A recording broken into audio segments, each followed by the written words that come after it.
Здравейте, аз се казвам Мони. Обичам да пътувам, но се отегчавам да събирам багаж. Именно поради това в днешното видео искам да ви покажа как бързо, лесно и компактно да съберете багажа си за една кратка бизнес командировка.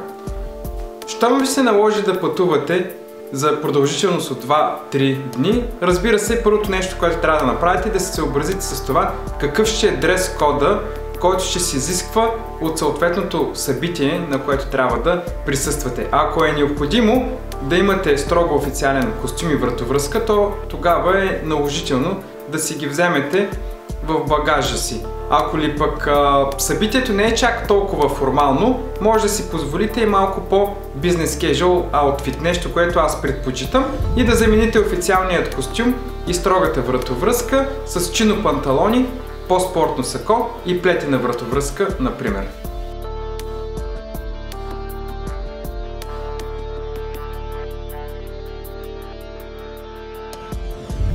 Най-вероятно обаче ще ви се наложи в свободното си време да си направите разходка с колеги или да вечеряте в една по-неформална обстановка. За това ще е необходимо ризата и панталоните да ги замените с по-casual варианти, като например тениска, износени дънки и може да добавите и трейнери.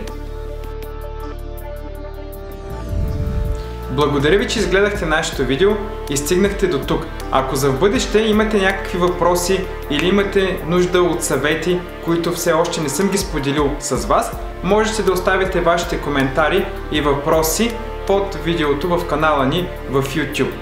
Ако пък все още не сте се абонирали за него, може спокойно да го направите, натискайки бутона Subscribe.